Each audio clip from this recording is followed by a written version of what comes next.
Okay, what's up guys? This is Darkbblue. Let's continue my story of learning to play Godfall like a master player. Where we left this story in the last video was that I finally finished the base game and campaign and entered the endgame. But before I actually continue this story, I make this video more like a guide. It's about all the foreign game modes in Godfall. Okay, you see, this is a looter game, so we pay attention to not only the fun itself of these modes, but also what loot we can get from them. Well, at least I do. And next, let me first summarize some information on this topic. There are 4 modes in Godfall: Dreamstone, Spirit Realm, Lightbringer, and Tower of Trials. And what questions should we focus on when trying a new mode? After some actual attempts, I choose this. Take it to enter a level, mode-specific drops that cannot drop in other modes, and drop tendency, that is, what types of loots are more likely to drop. So, Dreamstones first. Stable Dreamstone should be first purchased using Electrum, while Violet ones are free to play. There are no mode-specific gears, but indeed mode-specific drops. Orbs of Eternity, Creation, and Oblivion. They are resources required by upgrading high-level gears, and they can drop only in Dreamstones. Well, despite the lack of specific gears, Dreamstones have a highly customizable drop tendency. You can actually decide what gears are more likely to drop so that grinding a certain build will become much easier. And next we have Spirit Realm. There's no ticket for this mode, it's free to play, and the most specific drop is Dual Augments. Augments with 2 primary traits. These 2 traits are randomly selected from all possible primary traits of augments of the same color. As for the drop tendency, the Spirit Realm boss indeed tends to drop 2 primary augments, nothing more. And actually they don't drop a lot, around 3 or 4 augments per kill for me. Lightbringer is also free to play, and the most specific drop is Cursed Gears. Cursed Gears is not any cursed version of ordinary gears, they are instead from an individual gear pool. So if you want gears with these primary traits, Cursed Gears and therefore Lightbringer will be your only choice. And of course, this mode tends to drop Cursed Gears a lot. And now the last mode is Tower of Trials. You need coins of Valor to purchase a ticket. Though I myself never run out of them, if you do, you can farm them from Dreamstones. There's no mode specific drops for normal TOT, but in ATOT, we'll drop primal gears that are alternative version of ordinary gears but with a stronger primary trait, and 2 primary weapons that are weapons with 2 primary traits. And in ETOT, additionally, drop weapons with triple primary traits. Well, in fact, there are some rooms to loot cursed gears in TOT, but you can't really rely on them to get cursed gears. As you can see, most times you'll be given a chance to choose among rooms with different drop tendencies. So yes, you can customize it, but it's much less controllable than Dreamstones. So let's learn Dreamstones first. This mode is turn-based. In each turn, you can choose to face the round boss, which is a red node, but you can also choose to do one of the blue mini-boss nodes and progress to next turn. So why would you want to do more blue nodes and progress to later turns? Look here. By finishing blue missions, you can get Lucidity. And in this menu, you can spend Lucidity to buy rewards. These rewards you buy will be added to mission rewards, so after each completion you shall have more actual gears or resources. Note these gear rewards are defined with certain conditions or restrictions like charms or critical gears, and this is why you can highly customize the drop tendency of Dreamstones. Anyway, now you will want to progress as many turns as possible to get all the rewards you bought. And naturally, there's something to stop you from doing so, and it is stability. As you can see, each blue mission will reward you with stability besides lucidity, while stability also drops in almost every turn. and once it drops below 0, blue nodes will be disabled and you can now only fix the round boss and end this Dreamstone's run. Also, since there are 2 blue mages for you to choose from, one of them gave more lucidity rewards while the other gave more stability, so yes, you shall make decisions. Personally, I choose more lucidity at the beginning and turn to stability in later turns. So this is the basic rule for Dreamstones. You might also want to know about stable and violet Dreamstones. Stable ones are standard levels and require Electrum to buy a ticket. Violet ones are free to play and provide more bonuses to help you get more loots. You can always get more volatile Dreamstones by simply playing this mode. And there is a tiny tip for you if you want to grind certain gears in Dreamstones. Say in Godfall, a certain gear always drops as the same rarity. For example, the Lion's Talisman everyone's using drops only as Epic Charm. So if you are grinding this, don't choose Legendary Charm Reward, but instead Epic Charm Reward. It might be a common mistake for beginners to choose Legendary rewards all the time, so be careful. Now let's move to Spirit Realm. It's unlocked after you finish Earth Realm campaign, but it's actually an endgame mode. Okay, the core concept of Spirit Realm is souls. Here enemies and even objects exist in either the normal world or the spirit world, and you can attack enemies or interact with objects in that spirit world only when spirit vision is on. So during the fight you have to toggle the spirit vision constantly, kind of annoying if you ask me. And when in spirit vision you will notice beams of different colors. They represent different objects so that you won't get lost. I'll mention the color of corresponding beam when introducing that object later.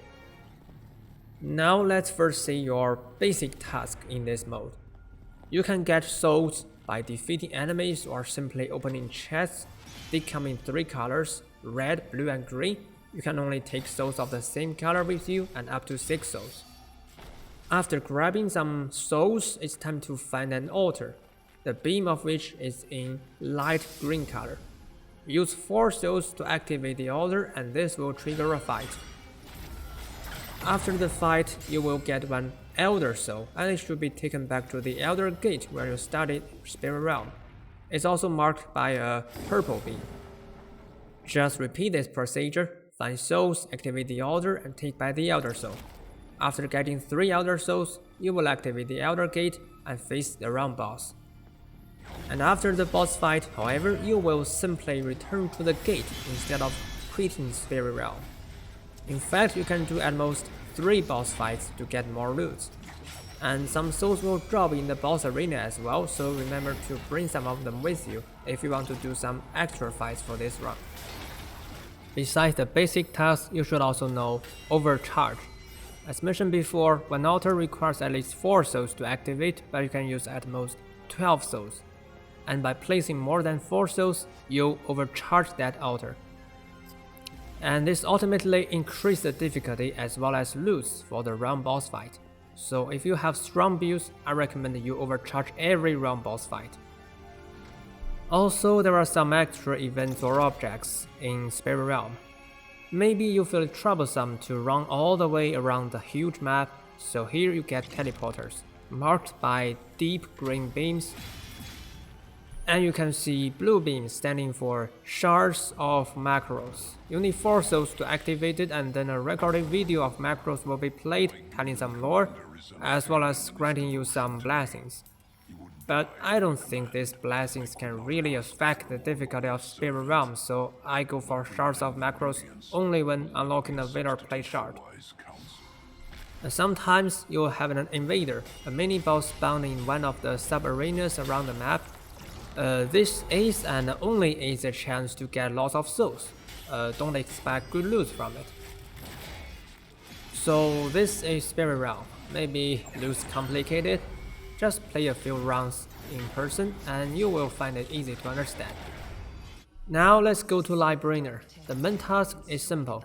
You should find a dark tier, finish a fight and steal it, and afterwards escort the light ball back to the amplifier.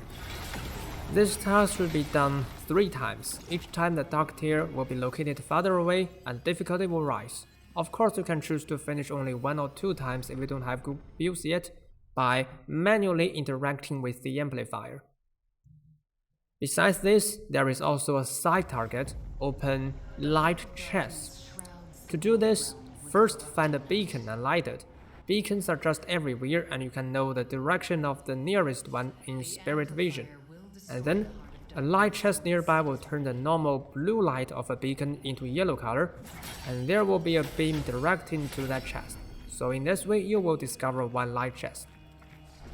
But it's important to know that this side target of opening chest will be gradually updated as you progress the main task, and these light chests are spawned into the world only when you get new side target.